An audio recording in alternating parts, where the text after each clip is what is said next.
Bismillahirrahmanirrahim. Assalamualaikum warahmatullahi wabarakatuh. Alhamdulillahi ala ihsani wa syukru lahu ala taufiqihi wa amtinani. Asyhadu an la ilaha illallah wahdahu la syarika lahu ta'ziman li sya'nih wa asyhadu anna Muhammadan abduhu wa rasuluhu da'ila ridwanih. Allahumma salli alaihi wa ala alihi wa ashabihi wa ikhwanihi. Hadirin hadirat yang dirahmati Allah Subhanahu wa taala, kita lanjutkan bahasan kita dari kitab Al-Adabul Mufrad, masih dalam bab husnul khuluq.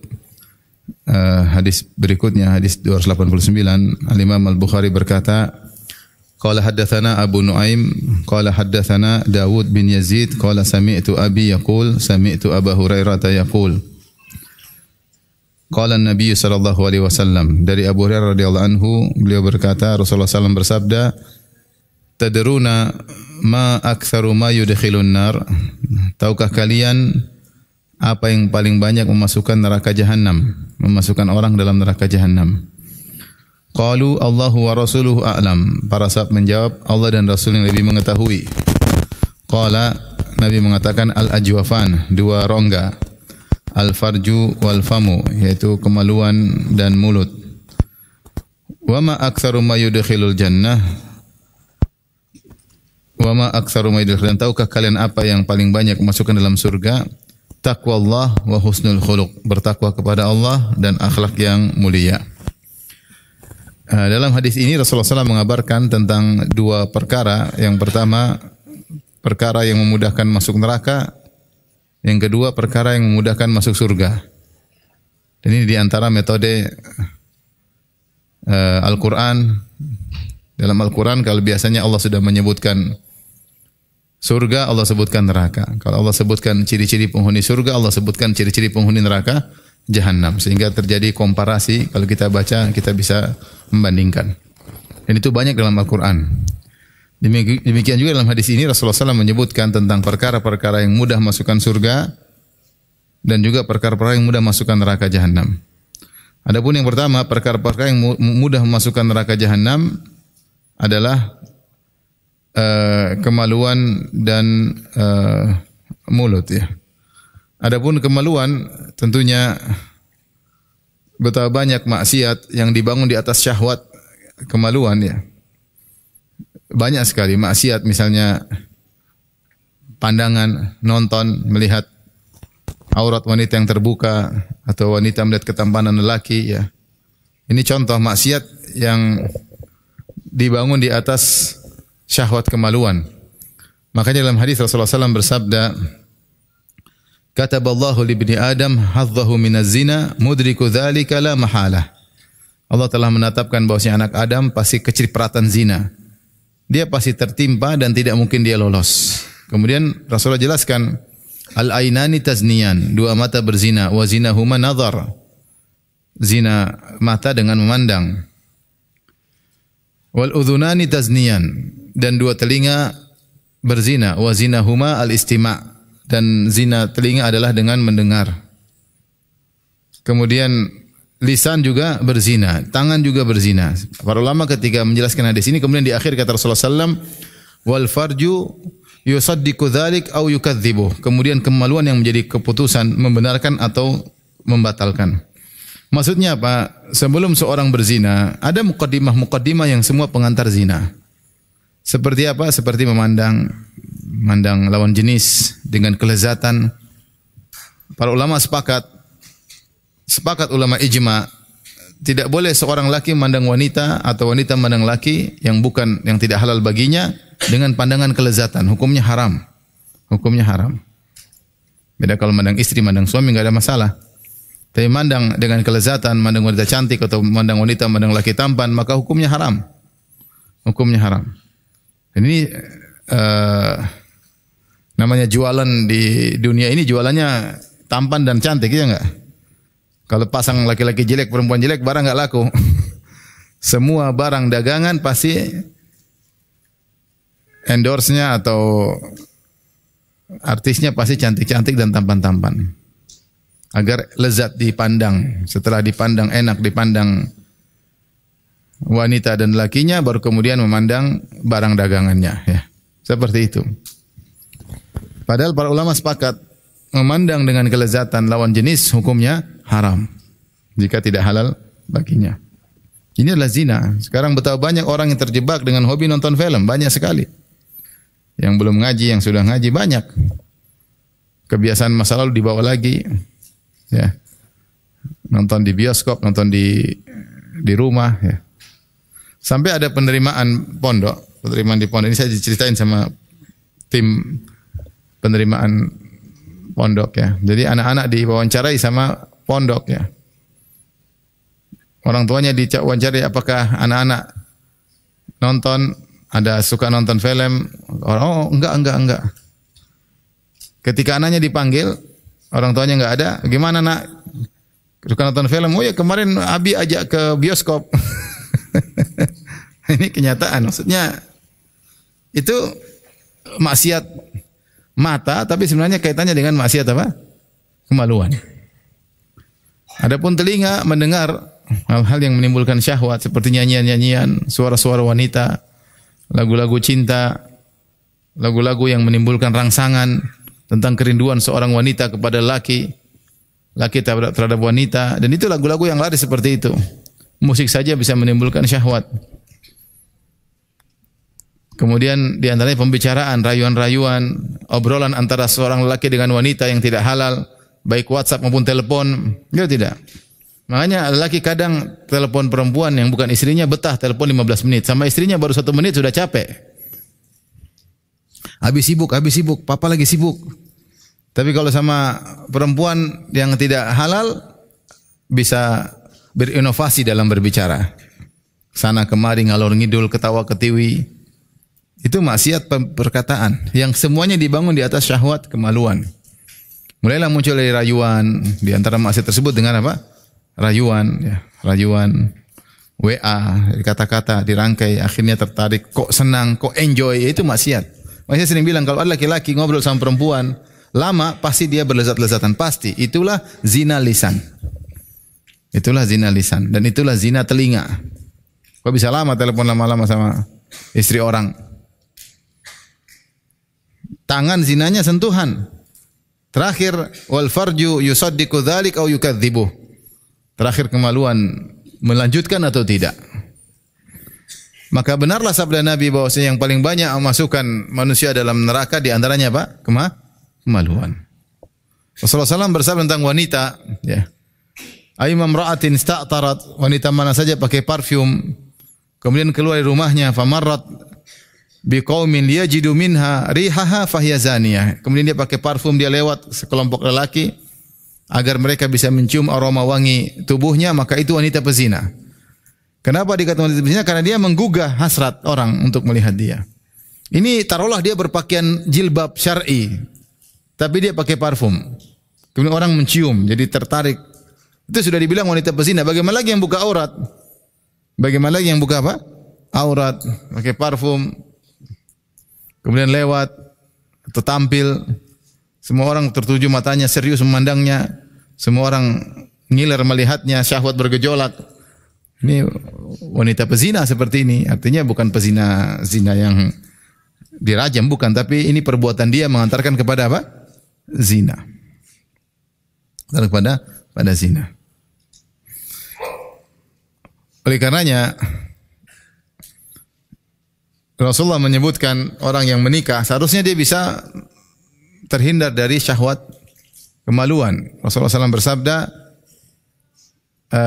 "Man tazawwaja faqad istakmala nisfa dinihi, falyajtahid fi nisfil baqi." Siapa yang menikah, maka dia telah sempurna setengah agamanya. Tinggal dia berusaha pada setengah sisanya.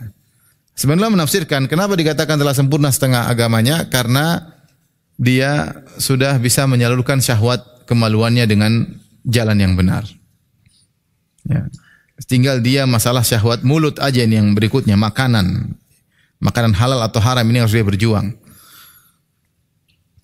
Demikian juga disebutkan dalam hadis seseorang yang man bakkara wabtakara wa ghassala waqtasala, barang siapa yang di pagi hari, di hari Jumat dia menggauli istrinya, kemudian dia membuat istrinya junub dan dia pun mandi junub, istrinya pun mandi junub, kemudian dia pergi bersegera menuju masjid.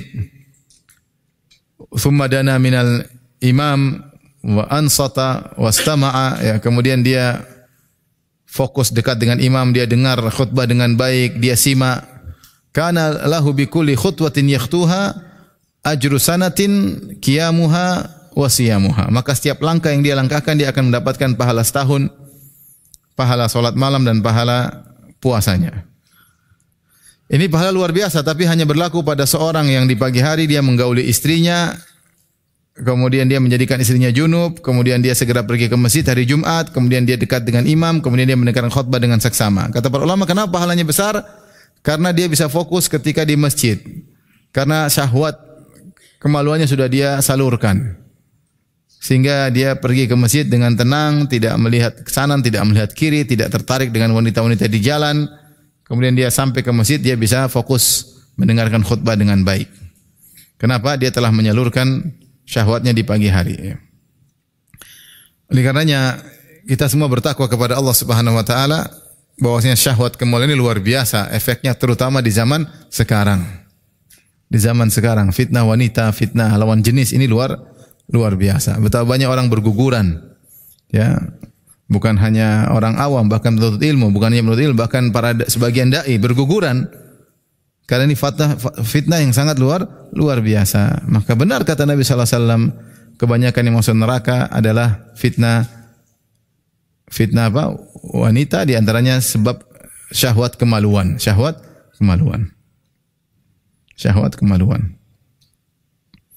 Senantiasa kita berusaha belajar menundukkan pandangan, ya. Kata seorang penyair, kullu hawaditha atau kullu hawaditha mabda'uha minan nazar wa mu'dhamun nar min mustasgharis syarar. Seluruh peristiwa-peristiwa besar dimulai dengan pandangan mata, dan api besar menyala dimulai dari percikan-percikan api yang kecil. Seorang kalau bisa menundukkan pandangan mata, maka dia akan selamat dari banyak peristiwa. Saya sering sampaikan, pertarungan kita dengan syahwat kemaluan hanya masalah mata. Kalau kita tundukkan selesai, ringan. Tapi kalau sudah lihat, kita sudah klik, sudah susah. Cuma pertarungan di awal aja, kamu mau ngeklik atau tidak. Kalau ngeklik ya sudah, kamu susah untuk selamat. Kalau kamu enggak ngeklik, kamu selamat. Jiwa bergejolak ingin ngeklik, jangan diikuti. Tinggal tundukkan pandangan, selesai. Tapi kalau kamu tidak tundukkan pandangan, masuklah kamu dalam jerat, dalam arus syahwat, akhirnya tidak selamat.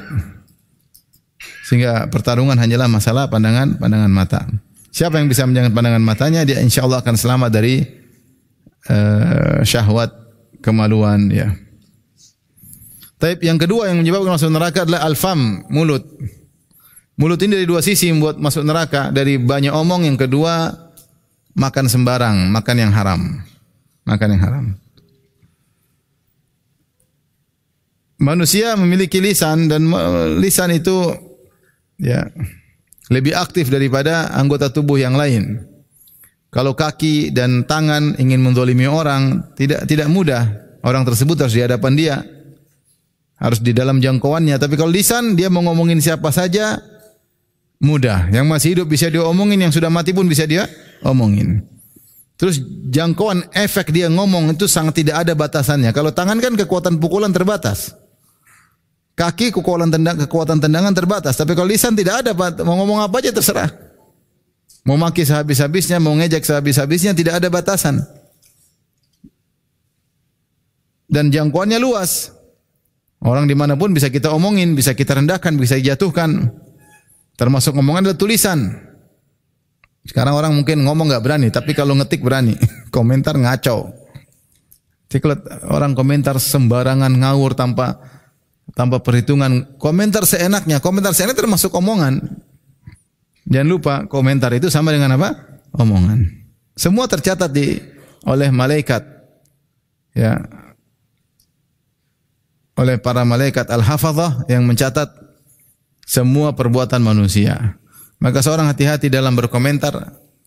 Ingat sabda Nabi sallallahu alaihi wasallam, "Man kana yu'minu billahi wal yawmil akhir falyaqul khairan aw liyasmut." Siapa yang beriman kepada Allah dan hari akhirat, hendaknya ngomong baik atau diam.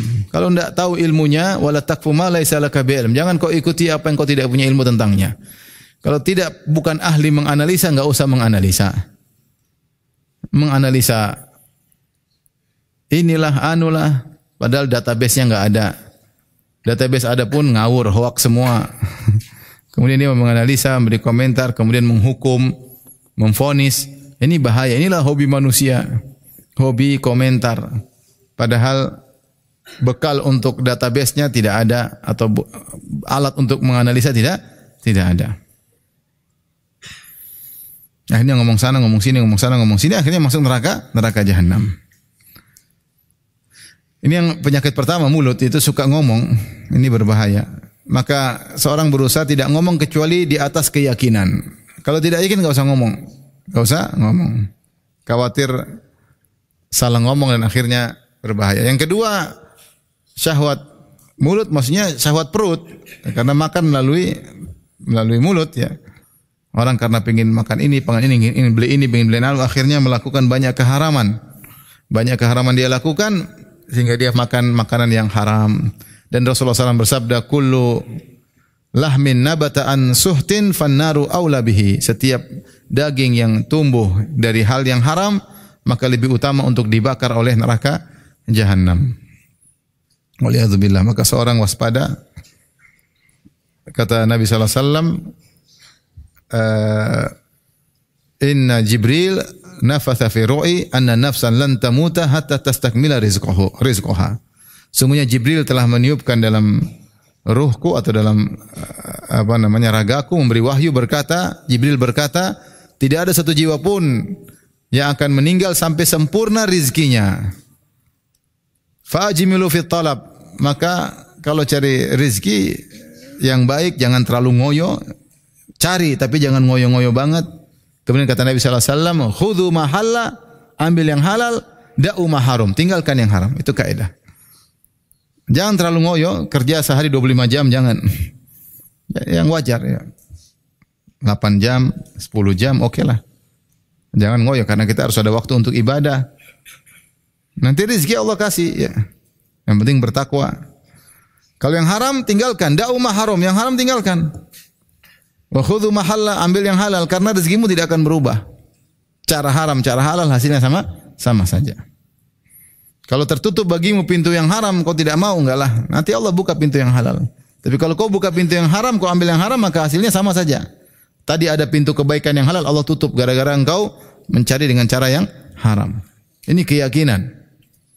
Jika tidak, maka kau akan makan yang haram. Kau kasih istrimu makan yang haram, kau kasih anakmu makan yang haram. Maka kau akan masuk neraka jahanam.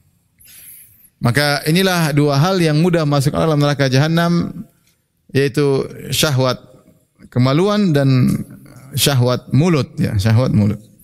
Kemudian Rasulullah SAW menjelaskan yang paling banyak memasukkan surga adalah taqwa Allah wa husnul khuluq, bertakwa kepada Allah dan akhlak yang mulia. Takwa yaitu menjalankan apa yang Allah perintah dan menjauhi apa yang Allah larang. Meskipun takwa secara spesifik adalah meninggalkan larangan-larangan Allah Subhanahu wa taala. Ya. Saqatan nasifu falam turid isqatahu. Ya. Disebutkan fatanawalatha biyadin fatanawalathu wattaqatna biyadin. Ya. Disebut seorang wanita ketika khimarnya jatuh, dia tidak ingin khimarnya jatuh, maka dia pun mengambil dengan satu tangannya, kemudian satu tangannya menutup wajahnya, fattaqatna biyadin, ya, maka dia pun menutup wajahnya agar menghalangi dari kami sehingga kami tidak melihat wajahnya. Ini makna takwa secara bahasa, yaitu penghalang. Takwa maknanya secara bahasa ternyata penghalang. Kalau dikatakan fattaqun nar, bertakwalah kepada neraka, maksudnya ambillah penghalang antara engkau dengan neraka jahanam. Jangan sampai kau masuk neraka jahanam. Itu maksudnya takwa. Jadi takwa secara spesifik adalah meninggalkan larangan-larangan Allah Subhanahu wa taala. Seperti dikatakan oleh seorang penyair, ya, khallidz dzunuba saghiraha wa kabiraha dzaka tuqa. Tinggalkanlah dosa-dosa besar maupun kecil, itulah takwa. Maka seorang berusaha meninggalkan dosa apapun dan tidak meremehkan dosa sekecil apapun. Berusaha, tentunya kita tidak ada yang selamat dari dosa, kita pasti terjerumus dalam dosa. Tapi kita berusaha. Kalau kita terjerumus segera istighfar dan bertobat. Jangan pernah meremehkan dosa sekecil apapun. Kalau kita sudah meremehkan, akhirnya kita biasa. Kalau udah biasa, kita bahkan tidak beristighfar dari dosa tersebut. Saya sering sampaikan, di antara dosa yang kita remehkan, melihat wanita terbuka aurat, kita remehkan. Lihat pembawa berita wanita terbuka auratnya. Jadi hal biasa, kita di medsos lihat. Ada mungkin cuplikan-cuplikan lucu-lucu, ada perempuan terbuka auratnya, kita lihat juga. Ada berita tentang artis terbuka auratnya, kita lihat juga, ya. Ada berita politik tentang wanita yang di situ wanita terbuka aurat, kita lihat juga. Padahal itu dosa. Itu dosa. Tapi karena kita terbiasa, akhirnya kita pun tidak beristighfar, bahkan kita berlezat-lezat menikmati tontonan-tontonan tersebut karena kita membiasakan. Bila kalau kita terbiasa kita enggak lihat, astagfirullah. Akhirnya kita terbiasa untuk meninggalkan. Namun ketika kita cuek, tidak kita pedulikan, akhirnya kita memandang dan kita bahkan tidak istighfar sama sekali. Bahkan tidak istighfar sama sekali. Saya tidak berbicara tentang orang-orang baru ngaji, udah lama ngaji kadang begitu ya. Cuek aja seperti hal yang biasa, seperti hal yang biasa ya. Memang terkadang kita dihadapkan kondisi yang ya terpaksa kita ngelihat gimana lagi, cuma ya istighfar habis itu ya. Istighfar habis itu ya. Serba salah ya.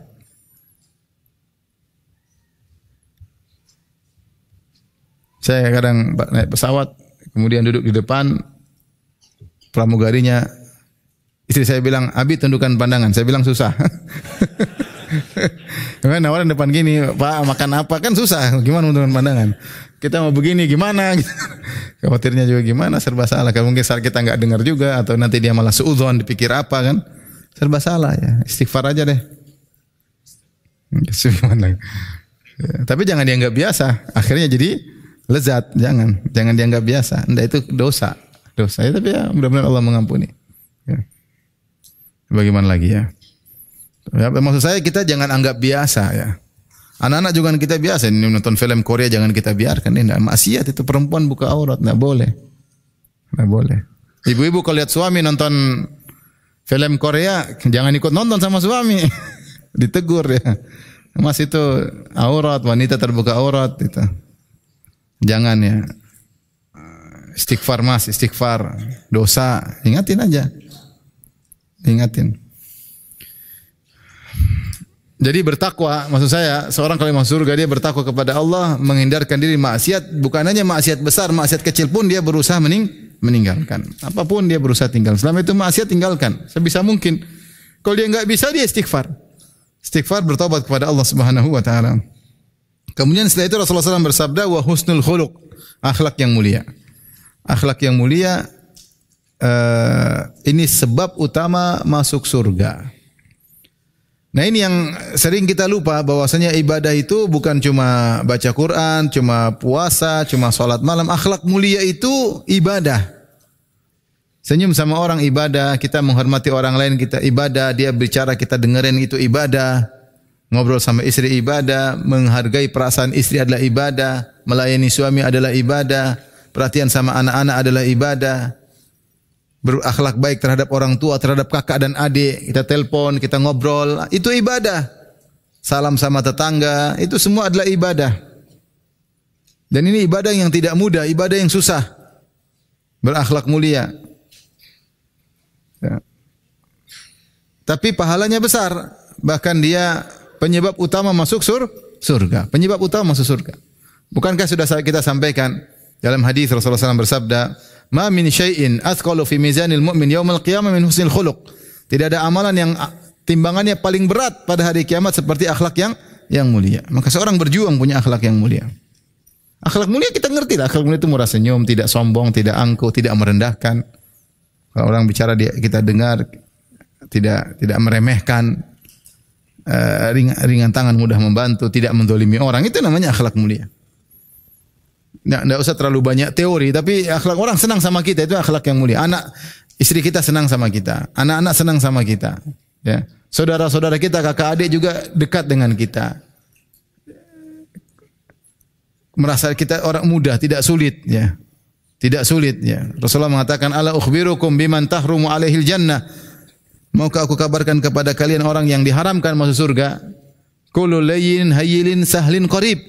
Semua orang yang mudah, yang dekat, tidak mempersulit masalah, ya. Lembut, itu definisi akhlak. Ini istri merasa jauh, anak-anak merasa jauh dari orang tuanya. Mau telepon orang tuanya enggak enak, nanti Abi marah. Mau telepon orang tuanya, Umi nanti pasti ngomel, enggak usah. Ini jauh namanya. Anak itu jauh dari apa? Orang tuanya. Berarti kita berakhlak buruk sama anak-anak. Istri kalau ketemu suami seperti ketemu macan ompong. Takut digigit meskipun giginya enggak ada ya. Takut sama suami kayak itu berarti akhlak buruk sama istri. Sama ada suami yang takut sama istri juga ada ya. Ketemu rumah ketemu istri takut seperti ketemu singa betina ya. Yang ompong ya. Takut ya. Ini gimana berarti akhlak buruk sama suami. Ini akhlak mulia ini di antara yang paling mudah memasukkan apa? Surga. Kita tinggal introspeksi diri. Bagaimana saya dalam keseharian saya? Anak-anak dekat enggak? Cek aja. Istri dekat enggak? Suami dekat enggak? Kakak adik dekat enggak? Tante dekat enggak sama kita? Orang tua, tetangga. Kalau dekat, insya Allah itu tanda akhlak yang baik. Tapi tentunya saya perlu ingatkan ini semua dilakukan karena Allah, bukan karena cari pujian mereka ya. Tidak boleh. Kalau kita cari pujian mereka, kita enggak dapat pahala di akhirat. Melakukan ini semua karena mencari pahala di mana di akhirat. Pujian dari Allah bukan pujian dari manusia. Kita coba renungkan diri kita. Sudahkah akhlak kita mulia? Kalau anak-anak jauh, istri jauh, tetangga jauh, kakak adik jauh, semuanya takut sama kita, semuanya kita rendahkan mereka, sudah selesai. Akhlak kita buruk.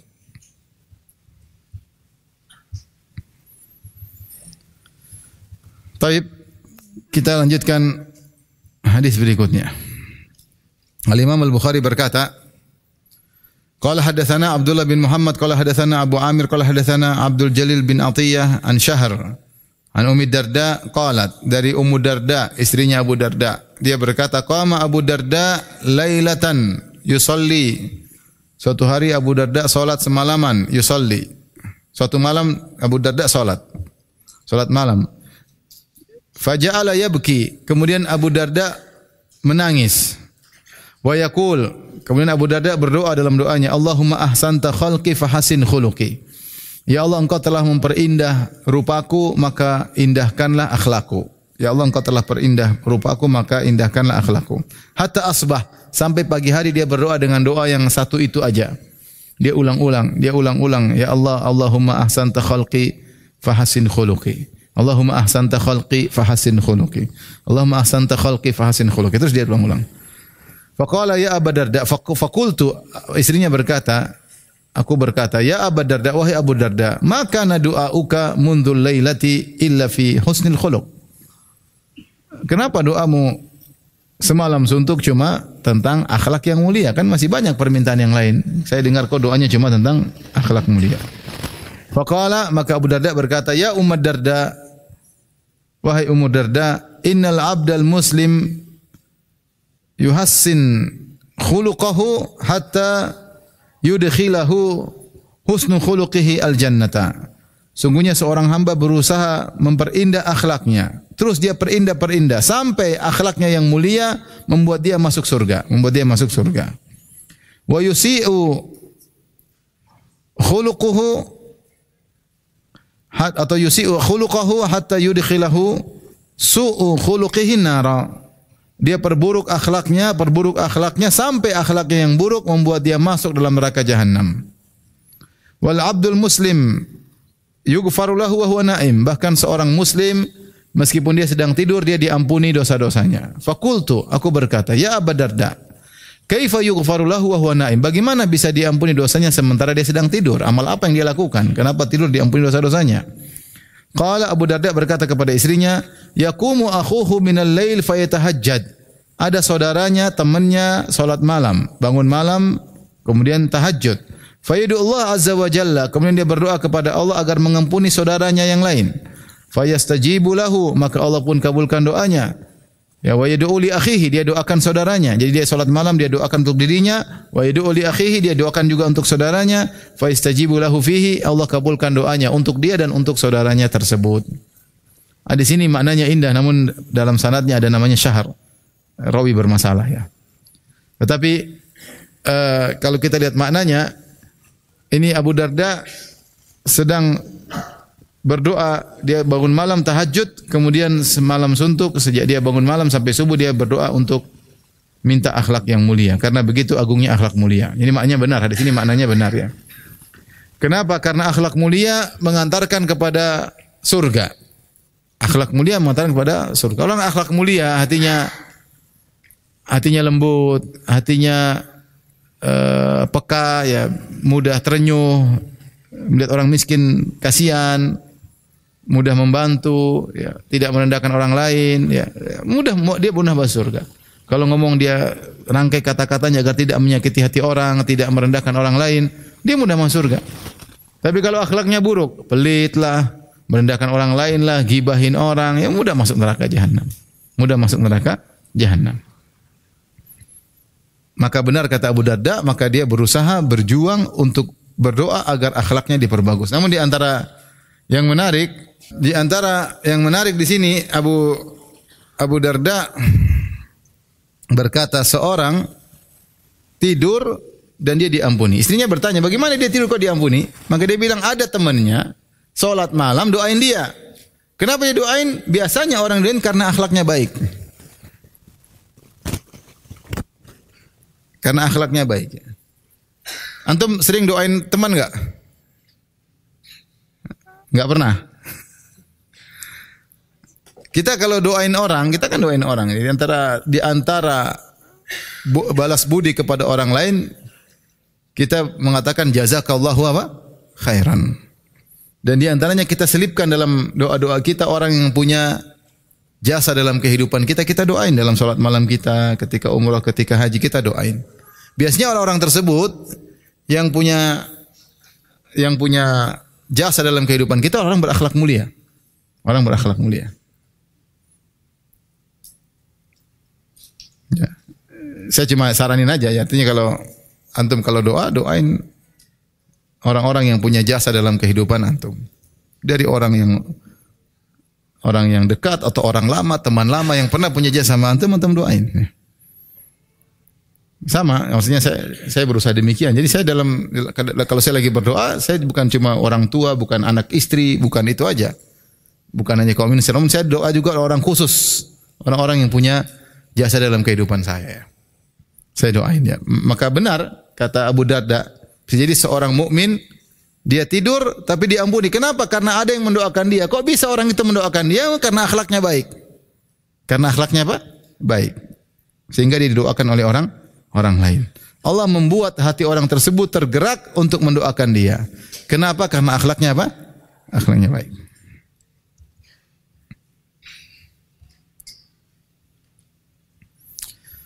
Bab berikutnya, bab 138 masih bab husnil khuluqi idza faquhu.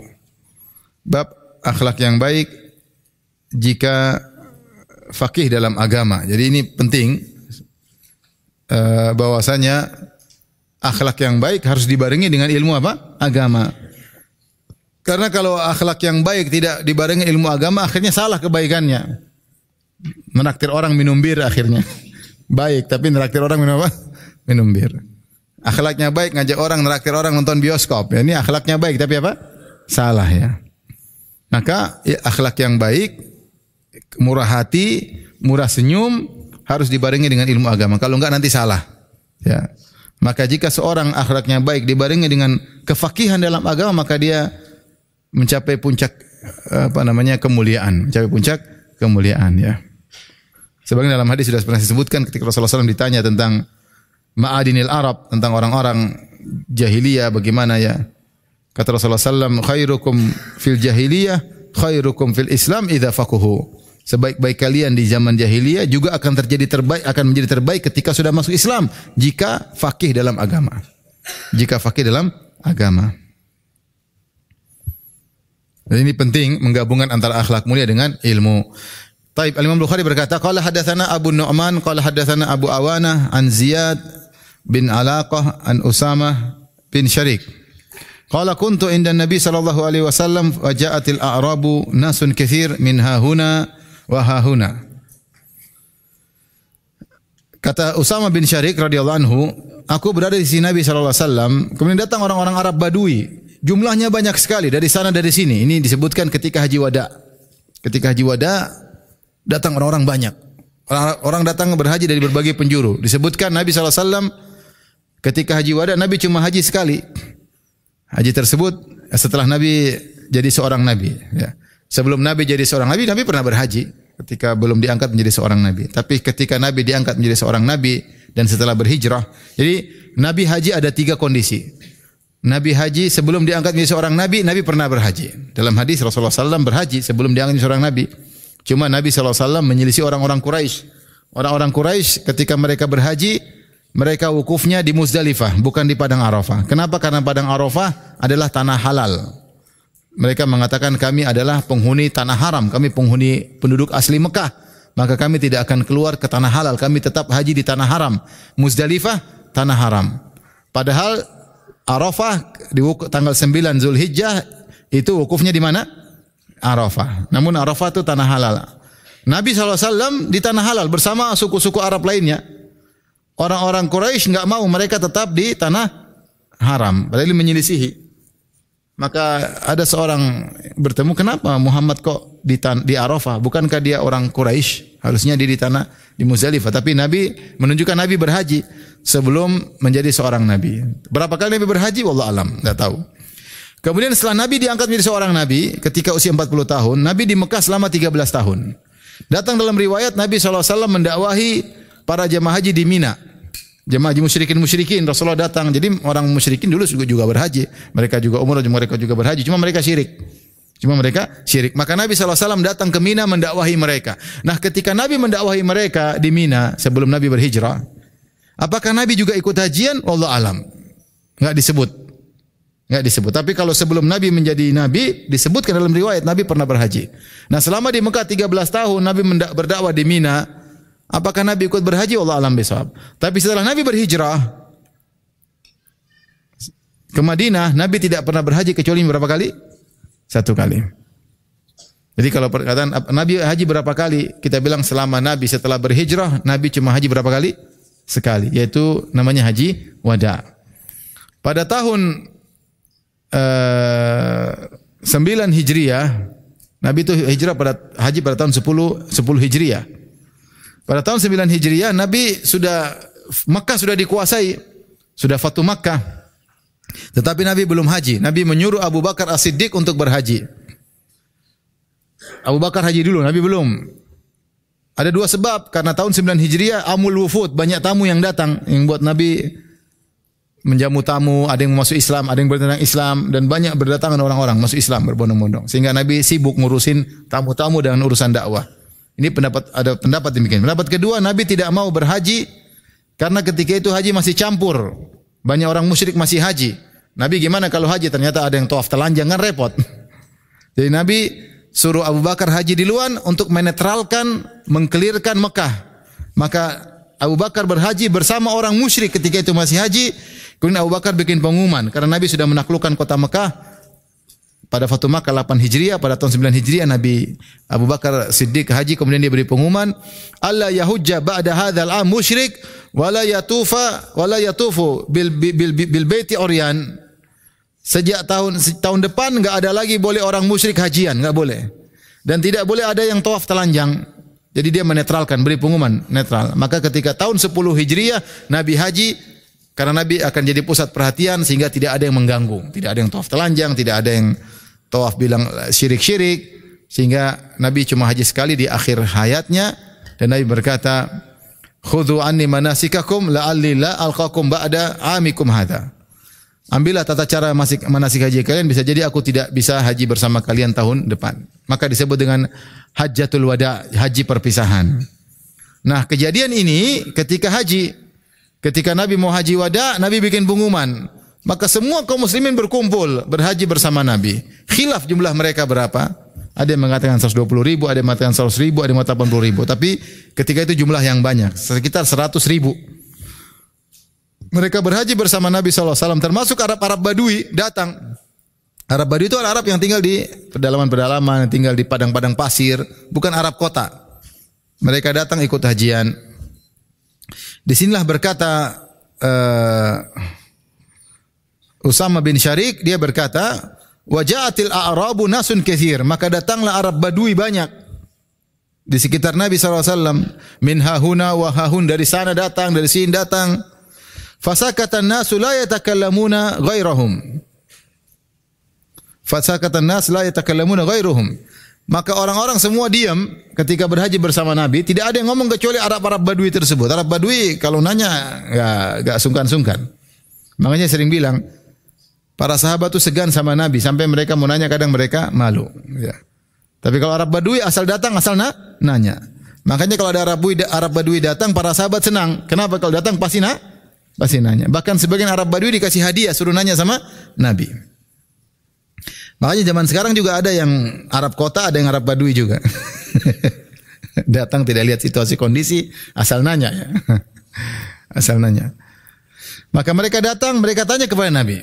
Faqalu, mereka bertanya, "Ya Rasulullah, a'alaina harajun fi kadza wa kadza?" Apakah ada masalah bagi kami kalau kami melakukan demikian fi asya'a min umurin nas? La ba'sa biha. Dalam urusan-urusan yang terjadi oleh masyarakat, oleh manusia ketika haji. Dalam riwayat lain disebutkan, mereka bertanya tentang kesalahan-kesalahan yang mereka lakukan ketika Yaumun Nahar. Ada yang mengatakan, "Ya Rasulullah, atufu qabla an anhar." Ya Rasulullah, saya tawaf sebelum anarmi, sebelum saya lempar. Kata Rasulullah SAW, "If'al wala haraj." Tidak mengapa. Tidak mengapa. Ya. Kau tawaf sebelum melempar. Harusnya urutannya kalau Nabi pada tanggal 10 itu, Nabi melempar, kemudian Nabi menyembelih, kemudian Nabi menggundul, baru Nabi tawaf terakhir. Tanggal 10. Tapi untuk urutan begitu susah. Kalau haji sekarang, ya. Maka sahabat melakukan terbolak-balik. Ada yang bilang, Rasulullah, saya tawaf sebelum melempar. Kata Nabi, if'al wala haraj. Tidak mengapa. Bahkan dalam satu riwayat, ya Rasulullah, atufu qabla nas'a. Saya tawaf sebelum sa'i. Kata Nabi, tidak mengapa. Kebalik. Khusus tanggal 10. Namun riwayat ini dipermasalahkan. Tapi intinya datang dalam sebuah riwayat, entah sahih entah dhaif, atufu qabla nas'a. Saya tawaf sebelum sa'i. Harusnya saya sa'i sebelum apa? Tawaf. Saya sa'i sebelum tawaf. Ya. As'a qabla atuf, mohon maaf, as'a qabla atuf, saya sa'i sebelum tawaf. Harusnya tawaf dulu baru apa? Sa'i, namun dia sa'i dulu sebelum tawaf. Kata Rasulullah, if'al wala haraj. Lakukan tidak mengapa. Ya Rasulullah, ramaitu wa qad amsait. Ya Rasulullah, saya lempar tapi sudah sore, sudah malam. Sudah waktu petang. Padahal lempar jamarat tanggal 10 harusnya di pagi hari. Saya lempar sudah petang. Ada yang mengatakan sampai malam. Kata Nabi, if'al wala haraj. Tidak mengapa.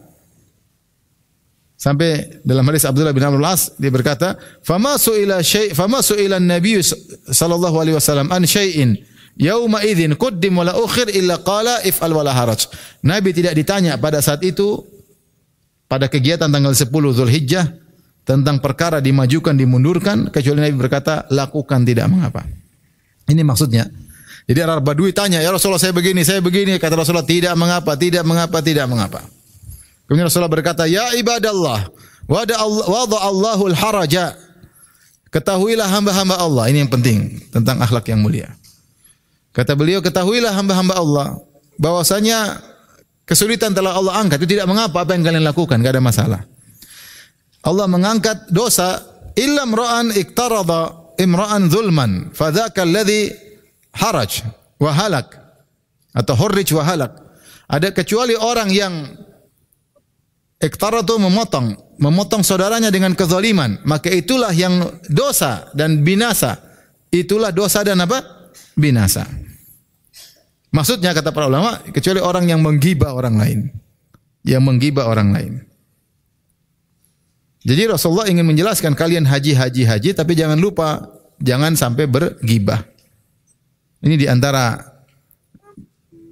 peringatan bahwasanya namanya haji itu kalau ingin haji mabrur bukan cuma fokus pada manasiknya, tapi berakhlak yang baik ketika melaksanakan ibadah haji tersebut. Ini makanya Rasulullah kasih pengumuman, ya ibadallah Wada Allahul haraj.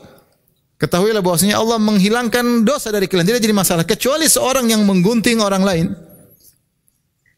Iktarad dari sini ada dua pendapat di kalangan para ulama. Ada yang iktarad maksudnya menggunting. Menggunting karena orang yang menggibah itu dia motong daging saudaranya, ya enggak? Seperti makan daging bangkai daging saudaranya. Wala yaktab ba'dukum ba'dha ayuhibbu ahadukum ayyakula lahma akhihi maitan fakarihtumu. Apakah dan janganlah sebagian kalian menggibah yang lain.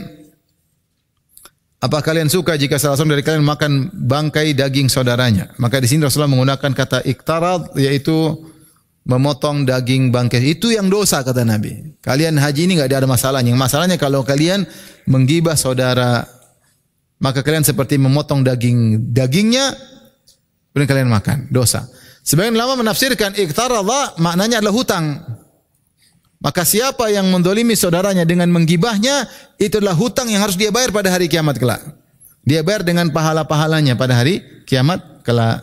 Maka Rasulullah menggunakan lafal iktarad. Dalam riwayat yang lain, iktaradha an ardi imra'in. Siapa yang berhutang dengan harga diri saudaranya, dia menjatuhkan.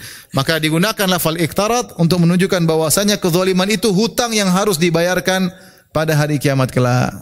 Tidak mungkin dilupakan, harus dibayar tapi bayarnya dengan apa? Dengan pahala. Qalu ya Rasulullah, kemudian mereka bertanya lagi, ya Rasulullah. Orang-orang Arab kota enggak ada yang tanya, Arab Badui nanya. Ana tadawa, bolehkah kami berobat ya Rasulullah kalau sakit? Kata Rasulullah, "Naam, iya silakan berobat." Ya ibadallah tadawau, wahai hamba-hamba Allah silakan berobat. Fa inna Allah azza wa jalla lam yadha' da'an illa wada'a lahu shifaan. Tidaklah Allah menurunkan penyakit kecuali Allah taruh juga ada obatnya. Ghairu da'in wahid, kecuali satu penyakit enggak ada obatnya. Kecuali satu penyakit enggak ada obatnya. Qalu, mereka bertanya, "Wa ma huwa ya Rasulullah? Penyakit apa yang enggak ada obatnya?" Kata Rasulullah SAW, al-haram. Tua enggak ada obatnya. Qalu ya Rasulullah, benar ya tua itu enggak ada obatnya. Kalau udah tua mau diapain? Makanya disebutkan ketika zaman Al-Hallaj, disebutkan Al-Zahabi tentang kisah Al-Hallaj. Al-Hallaj ini seorang sufi yang dia ngaku sebagai Tuhan. Maksudnya Tuhan ada dalam dirinya. Kemudian datang kepada orang, dia bilang, "Kalian minta apa saja saya kasih." Sila minta apa saya kasih. Bahkan disebutkan dia bisa menghadirkan buah-buahan untuk murid-muridnya. Buah itu tidak ada di kampung situ, dia bisa hadirkan. Bahkan buah di musim dingin dia bisa hadirkan di musim panas. Maka dia datang kepada kami, minta apa saya akan berikan, saya bisa kabulkan. Sampai satu hari dia lagi ceramah sama murid-muridnya, kemudian dia datangkan buah apel. Kata dia, "Sekarang saya datangkan buat kalian apel dari surga." Padahal kompleks itu enggak ada apel. Cering, tiba-tiba ada apel. Dia kasih. Murid-muridnya yang luar biasa ini. Tuhan ini bisa datang apa? Apel dari surga. Ketika mereka makan, kata dia, "Ya guru, kok ada ulatnya?" Kata Hallaj, itu karena proses. Sebenarnya tadi enggak ada ulatnya, tapi proses ke dunia ada apa? Berulat. Ketemulah dia sama seorang alim. Ada seorang alim, dia datang, "Wahai orang alim, kau pingin apa saya kasih?" Kata orang alim tersebut, "Wahai Hallaj, memang kau bisa bikin apa saja, tapi saya ini sudah tua. Saya pingin muda lagi, saya pingin kawin lagi." Bisa enggak? Kata Hallaj, kali itu enggak bisa. Makanya kalau tua enggak ada apa? Obatnya. Tua enggak ada obatnya. Kalau udah tua sudah. Kenapa tua disebut enggak ada obatnya? Karena dalam tua itu banyak penyakit. Orang kalau udah tua, onderdil tubuhnya semakin apa? Aus. Mulai penyakit ini sedikit-sedikit sakit, sedikit-sedikit sakit, sedikit-sedikit sakit. Sampai disebutkan ada seorang berobat pada seorang dokter. Dia datang, "Pak dokter, dia umur udah tua. Pak dokter, ini saya sakit kenapa ya?" Kata dokter, "Karena sudah faktor U." "Oh, faktor U." "Terus perut saya juga dokter gini sakit." "Kenapa Pak dokter?" "Faktor U." Dokternya bilang karena apa? Tua. "Terus ini juga kenapa gelinu?" Kata dokter, "Faktor U." Akhirnya orang ini marah. "Kami dokter gimana sih? Semuanya karena usia." Aku atau usia. Kata dokter, "Ini juga marah-marah karena usia." Kalau udah tua mau diapain? Faktor U. Lupa lah. Kenapa saya suka lupa? Ya udah tua mau diapain? Kenapa suka sakit pinggang? Ya karena sudah tua. Kenapa kolesterol naik, asam urat naik? Karena sudah tua. Dulu masih muda, mana pernah mikirin obat. Kita umur 20, 30 enggak pernah mikirin obat. Sebelum 40 mau makan apa, mau jungkir balik enggak ada urusan. Sudah 50 ke atas sudah Ada dokter pribadi. Tiap hari makan buka obat macam-macam. Jadi kata Nabi SAW, semua penyakit ada obatnya kecuali apa? Tua. Qalu ya Rasulullah. Mereka bertanya lagi Arab Badui tersebut, ma khairu ma a'tal insan?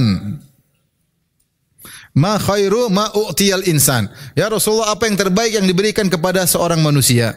Qala khuluqun hasan, akhlak yang mulia. Itu kalau orang sudah diberikan akhlak mulia, dia telah mendapatkan anugerah yang luar biasa. Dalam riwayat yang lain Rasulullah SAW, dalam hadis yang lain Rasulullah SAW berkata, wa ma u'tiya ahadun ata'an khairan wa awsa' minas sabar. Tidaklah seorang diberikan pemberian anugerah yang paling luas, yang paling baik daripada sabar. Di antara akhlak mulia adalah apa? Sabar. Ciri khas akhlak mulia di antaranya apa? Sabar. Tidak temperamental.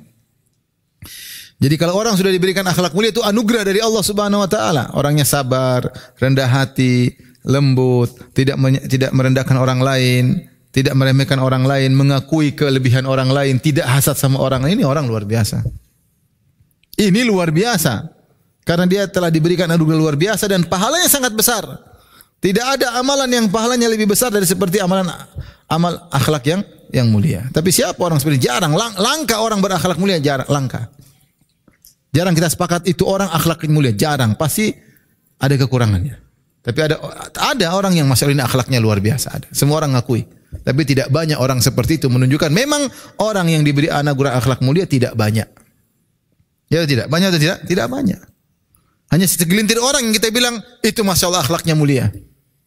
Ada orang seperti itu, murah senyum, murah tangan, bantu orang lain. Dia korbankan waktunya, korbankan energinya. Tidak sombong, tidak angkuh, tidak pernah ngomel-ngomel. Itu jarang seperti itu. Tapi apakah ada? Ada, namun jarang. Maka orang yang telah diberikan anugerah seperti itu, maka dia telah mendapatkan kemuliaan yang sangat luar biasa. Baik, kita lanjutkan. Imam Bukhari berkata, qala hadatsana Musa bin Ismail qala hadatsana Ibrahim an Sa'ad qala akhbarana Ibnu Syihab an Ubaidillah bin Abdullah bin Utbah anna Ibnu Abbas qala, Ibnu Abbas radhiyallahu anhu berkata, kana Rasulullah sallallahu alaihi wasallam ajwadan nas. Rasulullah SAW adalah orang yang paling dermawan, bil khair, paling dermawan dengan kebaikan. Wa kana ajwada ma yakun fi Ramadan, dan dia di puncak, beliau Rasulullah SAW di puncak kedermawanan ketika bulan Ramadan. Hina yalqahu Jibril, ketika bertemu dengan Jibril alaihissalam. Wa kana Jibrilu yalqahu fi kulli lailatin min Ramadan. Jibril setiap malam di bulan Ramadan datang menemui Nabi sallallahu alaihi wasallam. Ya'ridu alaihi Rasulullah sallallahu alaihi wasallam Quran. Rasulullah SAW baca kepada Jibril, Jibril simak. Itu murajaah sama Jibril alaihissalam. Fa idza laqiyahu Jibril, kalau Nabi bertemu dengan Jibril, kana Rasulullah SAW ajwada bil khair min ar-rihil mursalah, maka Rasulullah SAW lebih dermawan dengan kebaikan, lebih dermawan daripada angin yang berhembus, daripada angin yang berhembus. Ini dalil tentang bahwasanya di antara akhlak mulia adalah dermawan, tidak pelit dengan apa yang dia miliki. Rasulullah SAW tidak pelit dengan apapun. Dia tidak pelit dengan hartanya, dia tidak pelit dengan waktunya, dia tidak pelit dengan tenaganya, tidak pelit. Rasulullah SAW luar biasa.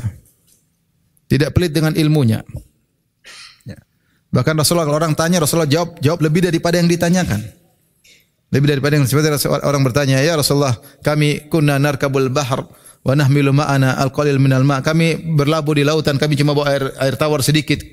Kalau kami gunakan air tawar untuk berwudu, kami bakalan haus. Afana tawaddu bima'il bahr? Bolehkah kami berwudu dengan air laut? Rasulullah jawab, huwa tahuru ma'uhu. Boleh. Air laut itu suci dan mensucikan.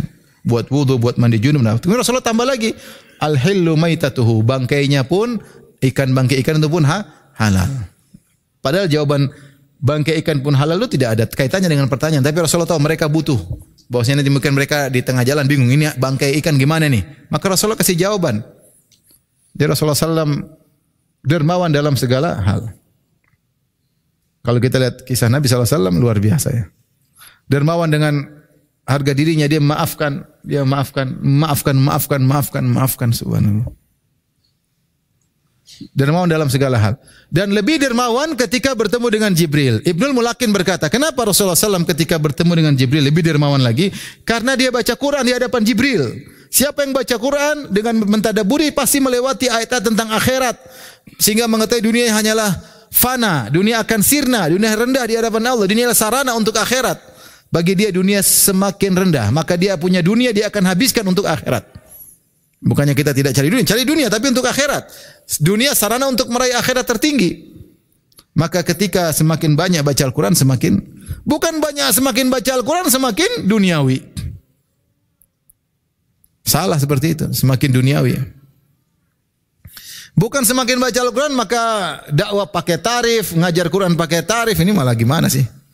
Malah duniawi. Enggak. Harus ukhrawi. Bukan kita baca ayat-ayat tentang surga, tentang neraka, hidup cuma sementara, tentang kematian. Kullu nafsin dha'iqatul maut. Maka kata Ibnu Al-Mulaqin yang membuat Nabi semakin dermawan. Kemudian kata Ibnu Abbas, Rasulullah lebih dermawan daripada angin yang berhembus. Kenapa dikaitkan angin berhembus? Karena angin berhembus itu punya dua sifat, cepat dan tersebar. Cepat dan tersebar. Ibnu Abbas ingin mengatakan Rasulullah kalau sudah di bulan dermawan, di bulan Ramadan, kebaikannya cepat dan tersebar. Cepat, tidak pernah lambat dalam berbuat baik dan tersebar kepada siapa saja. Maka seorang mukmin ketika bulan Ramadan juga demikian, berusaha untuk baik sama kakak, sama adik, sama keluarga, sama tetangga. Dia juga baca Quran. Jangan tunda-tunda kebaikan, cepat dan tersebar. Itu sifat Nabi ketika di bulan apa? Ramadan. Karena bagi dia dunia ringan. Dunia ringan.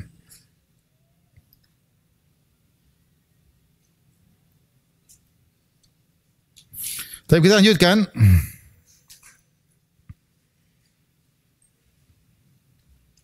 Habis waktu ya.